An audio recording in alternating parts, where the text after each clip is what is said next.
Hey, what's going on everyone? Today we've got a pretty unique video that I am quite excited for. Today we're going to be talking about one of the most effective strategies for free-to-play players in LEGO Legacy that will help you stay ahead and be prepared for any events that may occur. And to do so, we're going to be taking a look at the roster of Bricktini, also known as Stinky Brick Agent in game.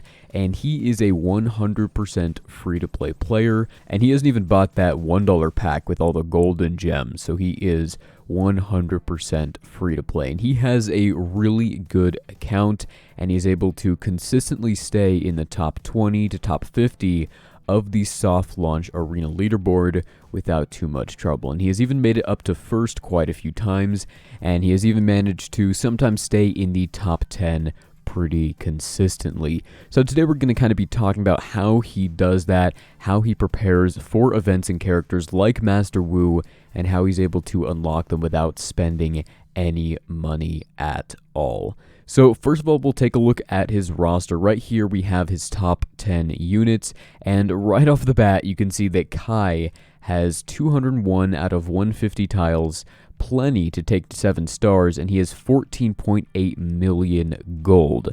Same thing with Lloyd, he's got 211 tiles for him, and before the gold timed quest he actually had close to 19 million gold saved up. So why doesn't he just upgrade Kai? Why doesn't he upgrade Lloyd?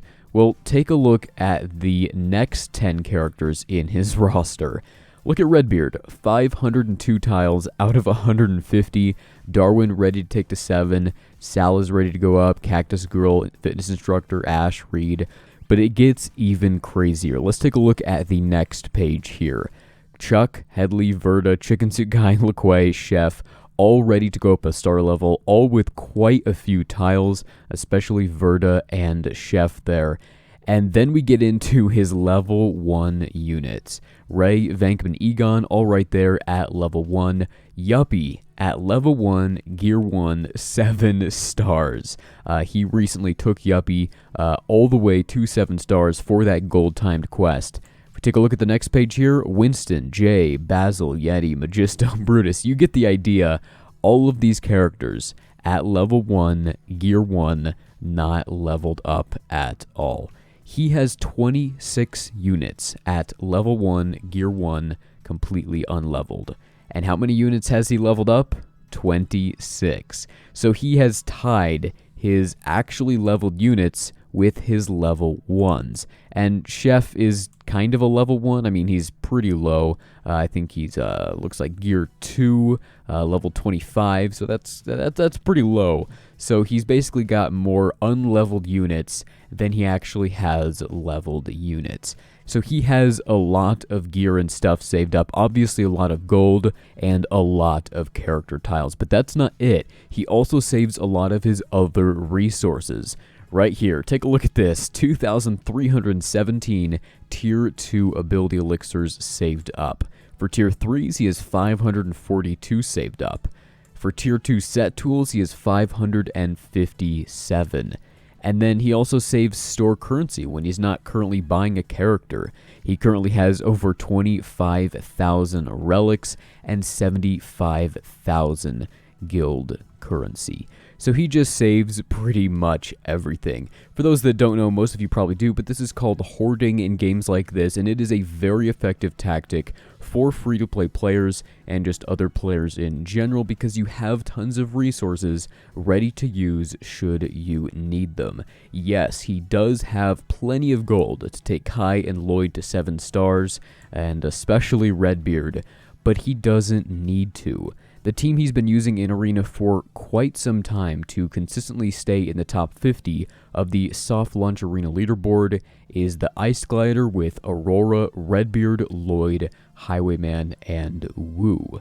Now, he could take Redbeard and Lloyd up to 7 stars since he uses both of them in his arena team, but you have to ask the question, would that actually help him in Arena? would it allow him to get to the next payout bracket more consistently?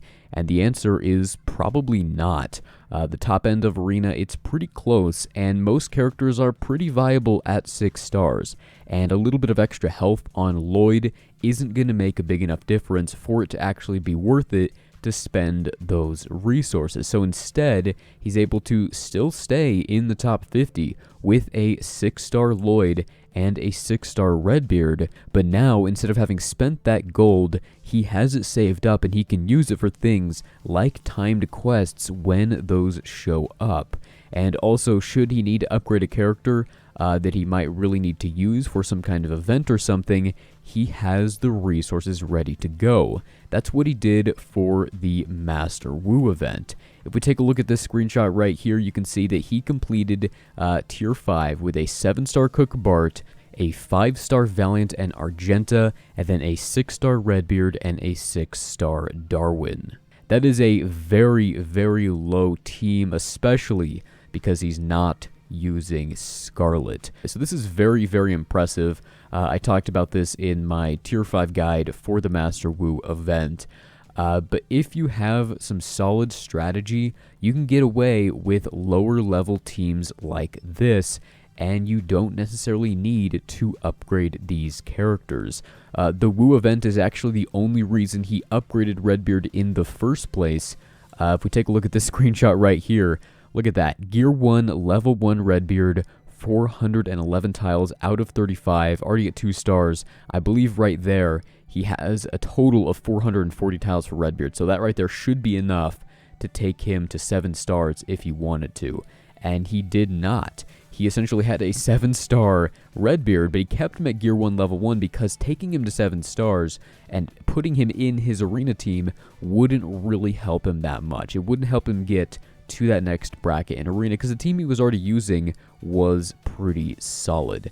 And so he had the resources ready to go to level up Redbeard specifically for this event, and because of that, he got Master Wu free to play. And then also, because he hoards ability elixirs and stuff like that, he was able to immediately upgrade any abilities he needed to on these pirate characters, and also, of course, upgrade the abilities on Master Wu once he actually unlocked him.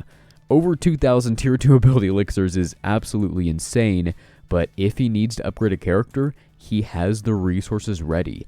I mean, let's just take a look at his level 1s. Dwayne, 238 tiles right there. Kelvin, 211. Commander Cold, 263. You get the idea. His space characters are looking pretty good, and he has the resources ready to immediately max their gear, max their abilities, and take them to a really high star level. He doesn't quite have enough to take them all to 7 stars, but he will pretty soon here.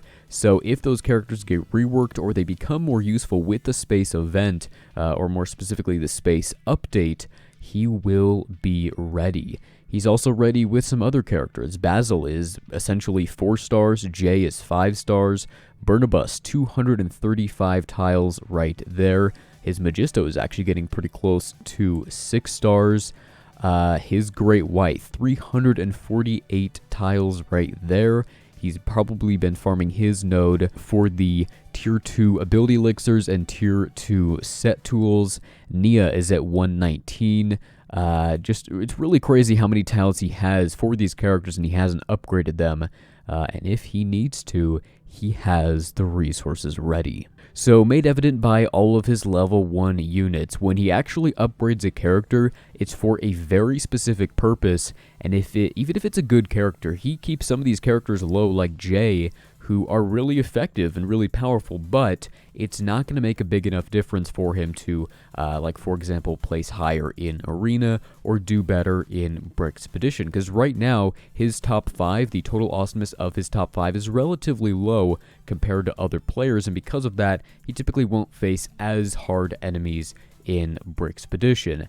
Although before the level 62 cap was implemented, he did face a maxed level 64 Ninjago team, which he actually beat without using any medkits at all. So that is quite the achievement right there. But yeah, because his TA is a little bit lower for his top 5, he will sometimes face slightly easier enemies in Brickspedition, so leveling up more characters isn't really going to help him in any current game mode. So just going through his characters real quickly, Chicken Tsugai, Verta, Headley, all characters he used pretty early on, and they were effective in the early game.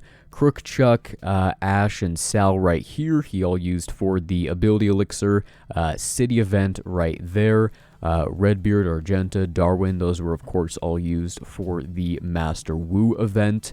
And of course, for the gold event, Cactus Girl was one of the best characters in the entire game back in soft launch. I believe Bricktini started either late November or early December.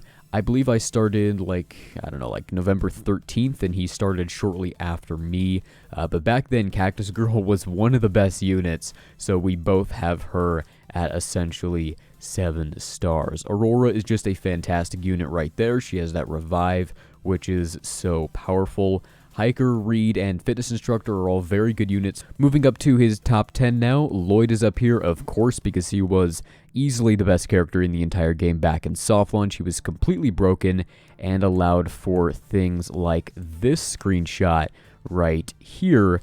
Look at that, 84,000 power, hanging with teams that are 20 to 40,000 more powerful than his. Level 43 units, 3-star characters there. Lloyd was just so broken that you could use him in this way, and he was just a super useful character. He was definitely a must-have. Of course, he has Master Wu here, which he got by saving up his resources and spending them on pirates when he heard about the Master Wu event, so he was prepared. He is Businessman at 7 stars because that is his profile picture, so essentially Businessman is him, and he said that he is one of his few splurge characters.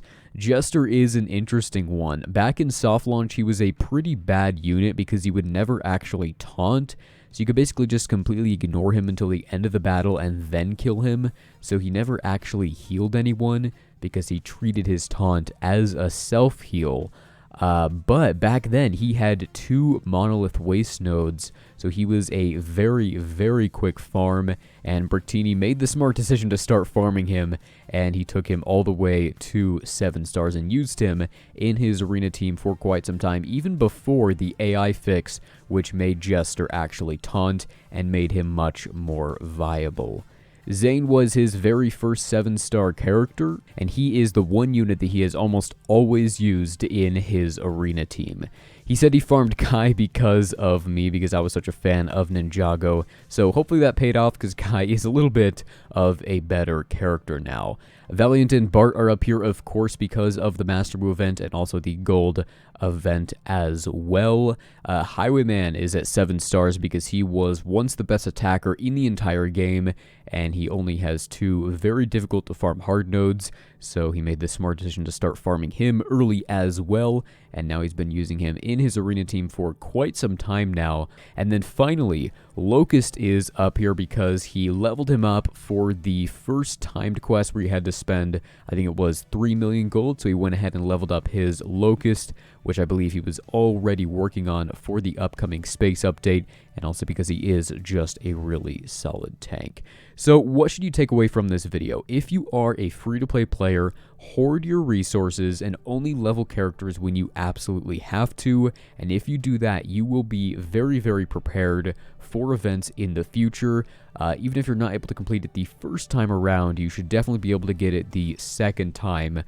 For example, I believe he will be ready for Primo the second time that event comes around, even though he wasn't the first time. And with Wu, he was able to get ready, get all of his pirates ready for Master Wu as a free-to-play player because he had hoarded everything up. So yeah, that's about it for this one. I just kind of wanted to talk about this strategy of hoarding and how effective it can be. So I want to give a huge thank you to my bro Bricktini for sharing his roster with us here, and also his strategies for events in the past, like the Ability Elixir event and Tier 5 of the Master Wu event. That has been super helpful to many people in the community, and we greatly appreciate your help with that. But yeah, that's going to be it for this video. Thanks for watching, and I will see you in the next one.